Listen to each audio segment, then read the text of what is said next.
November 2023, a quiet market town in Derbyshire, 120 miles north of London. A police community support officer notices a car idling too long, its driver acting cagey. It's a small moment, easily dismissed, but it sparks a chain reaction that will unravel one of the most audacious drug networks the Midlands has ever seen. Hidden behind the ordinary streets of Swadlincote, Colville and Burton, a criminal empire thrives, pumping £1.1 million worth of cocaine into communities, wrapped in lottery tickets, sold to 145 customers a day. At its heart, two Albanian brothers, Edmund and Edward Haziri, run the Eddy line with ruthless precision. But their lavish lifestyles, built on misery, are about to collapse. A single iPhone, tossed from a window, will expose their empire and bring it crashing down. This is the true story of the Haziri brothers, a tale of greed, betrayal, and a police operation that refused to let them slip away. Stay with us. There's far more to uncover, and you won't want to miss what's coming. If you're gripped already, hit that subscribe button and turn on notifications so you don't miss the next chapter of this Midlands takedown. Let's step back to early 2021. In the quiet corners of South Derbyshire, Northwest Leicestershire, and East Staffordshire, life seems unremarkable. Families go about their days, businesses hum along, and the streets feel safe. But beneath the surface, a poison is spreading. Cocaine, pure and potent, flows into these towns, fueling addiction, crime, and broken lives. The Eddy line, a county lines drug operation, is the artery of this destruction. Named after its leader, Edmund Haziri, it's a slick, disciplined network that moves kilos of Class A drugs from London to the Midlands with clockwork efficiency. The Haziri brothers, Edmund, 36, and Edward, 34, aren't your typical street dealers. They're calculated, insulated, and obsessed with the image of the untouchable drug lord. Inspired by Al Pacino's Scarface, they idolize the power and glamour of the cocaine trade, but their ambition will be their undoing. The Haziris don't touch the drugs themselves. They sit at the top, orchestrating every move from their base in South London. Edmund, the elder, is the mastermind, a man who demands loyalty and fears no one. Edward, his right hand, handles the logistics, ensuring the supply chain never falters. Together, they've built a machine that nets hundreds of thousands of pounds a year, enough to fund designer clothes, expensive jewelry, and a secret casino hidden in a basement. Their inner circle, trusted lieutenants like Gazmend Hoxha, Alban Krasniki, and others, carry out the dirty work, moving drugs, collecting cash, and keeping the operation airtight. But no machine is flawless, and the Haziris' empire is about to face its first crack. Before we dive deeper into how this network operated, let's break down the key players and their roles. Edmund Haziri controlled the strategy, setting prices, choosing targets, and managing the flow of cocaine from London's suppliers. Edward Haziri was the enforcer, overseeing the couriers and ensuring no one stepped out of line. Gazmend Hoxha, a 47-year-old relative based in Leicester, was the middleman, shuttling drugs and cash between the Midlands and London. Alban Krasniki, 30, ran the day-to-day sales, using the Eddy line phone to coordinate deals with dealers and customers. Others, like Samuel and Simeon Stoica, Christy Prifty, Joshua Garrigan, Razvan Manoliu, and Daniel Stavrat, were couriers, dealers, and muscle, each a cog in the Haziris' relentless operation. Together, they turned small towns into battlegrounds for addiction, and they did it with chilling arrogance. What makes this story so compelling? It's not just the drugs or the money, it's the human cost. The Haziris lived like kings while their customers lost everything.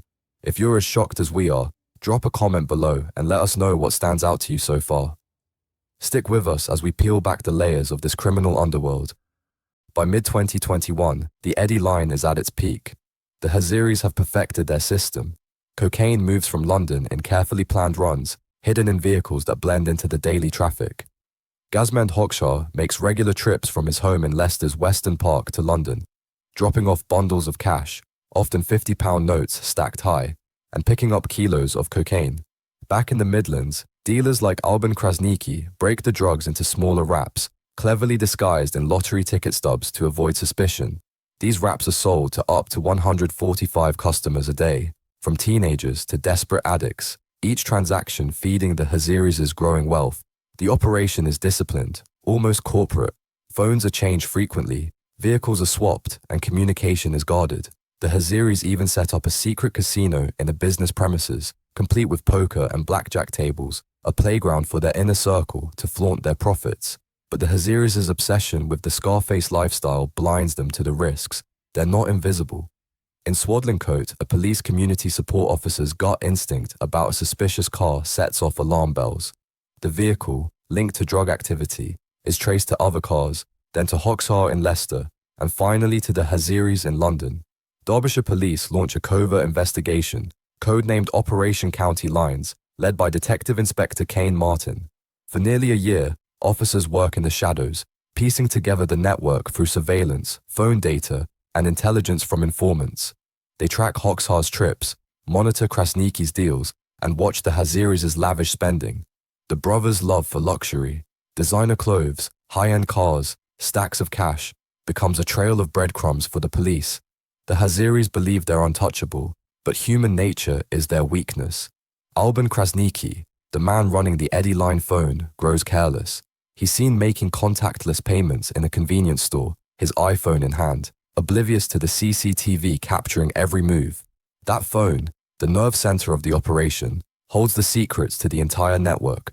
Drug orders, drop locations, contacts, and more. It's a ticking time bomb, and Krasniki doesn't even know it. The police are closing in, and one mistake will bring the empire to its knees. March 23rd, 2022.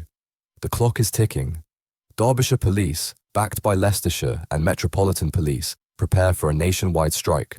Operation County Lines has been meticulous, with thousands of hours of surveillance, phone intercepts, and vehicle tracking.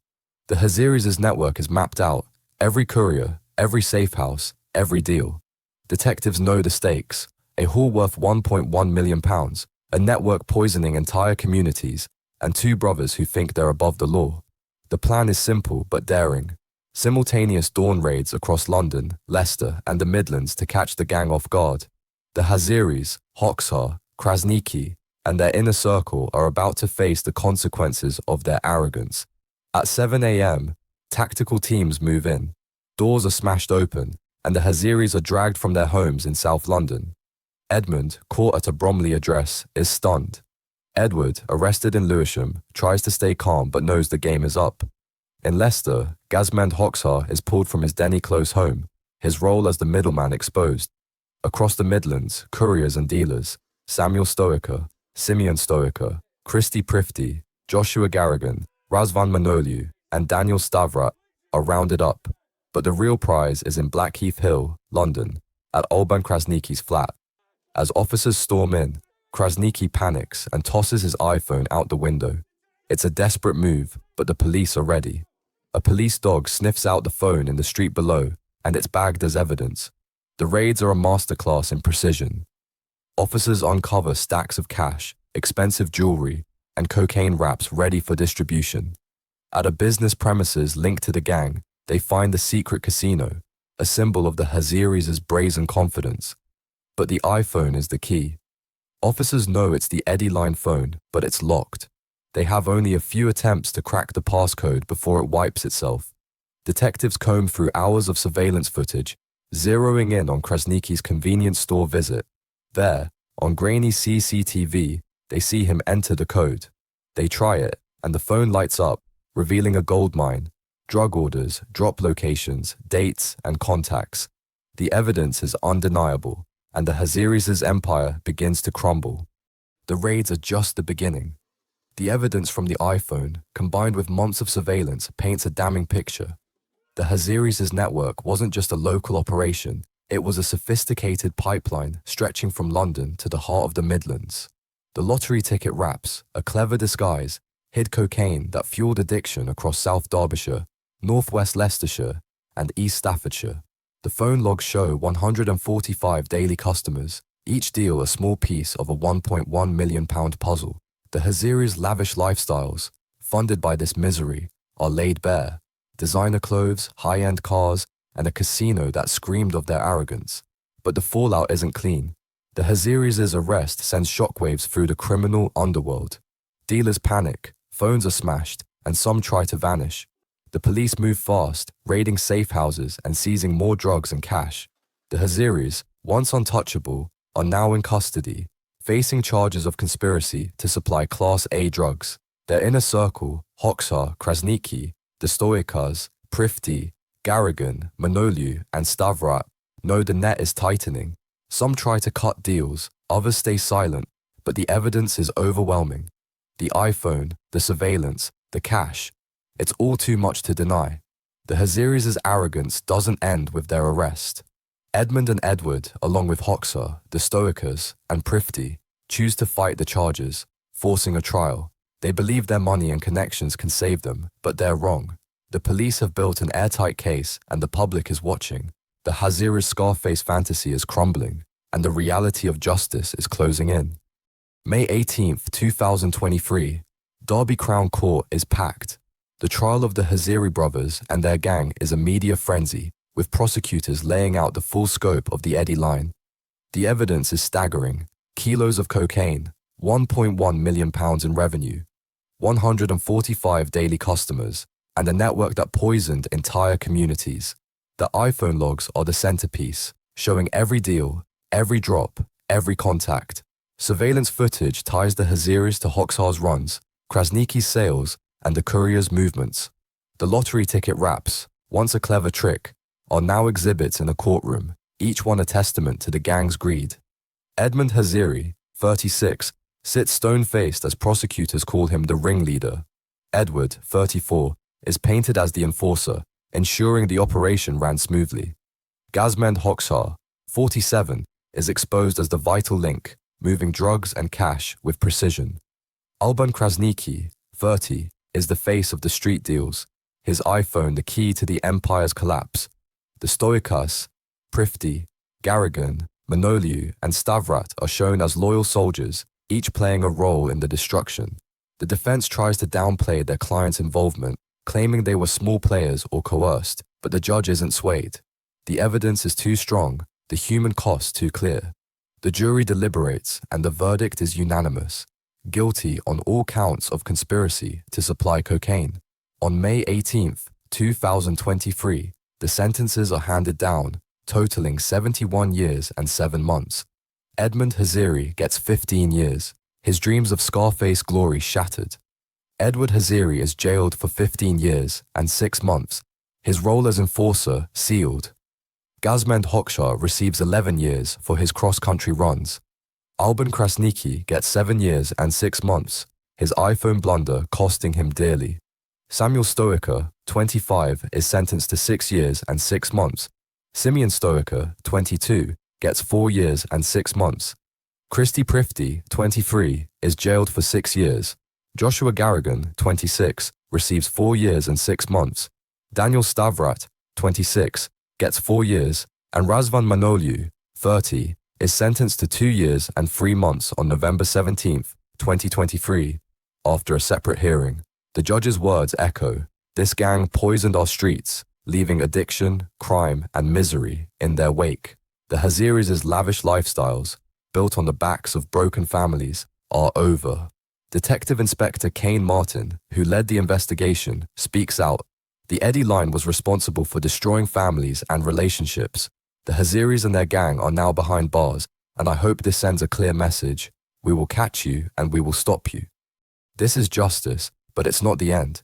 The Haziris' downfall is a warning to others, but the drug trade doesn't stop. We want your voice in this. What moment do you think sealed the Haziris' fate? Was it the iPhone, the PCSO's instinct, or something else? Drop your thoughts in the comments, and let's debate what justice means in cases like this. The Haziri brothers are gone, locked away for decades, but their story lingers. The Eddie line wasn't just a drug network, it was a betrayal of the communities it destroyed. From Swadlincote to Colville, from Leicester to London, the scars remain. The police operation that brought them down, thousands of hours, countless officers, and one lucky break, shows what it takes to fight back. But the Haziris' arrogance, their belief that they could live like Scarface and never fall, is what truly ended them. A tossed iPhone, a moment of carelessness, and the PCSO's sharp eye were all it took to unravel a £1.1 million empire. If this story gripped you, give us a like and share it with others. True crime isn't just about the criminals, It's about the fight for justice and the communities that suffer. Subscribe, turn on notifications, and stay with us as we uncover more of the UK's most shocking takedowns. Tell us in the comments, what's the one detail that stuck with you? Was it the lottery ticket wraps, the secret casino, or the Haziri Scarface obsession? Your voice matters, and we're listening. This is the end of the Eddie line, but the story of the drug trade goes on. Stay vigilant, stay informed, and we'll see you in the next case.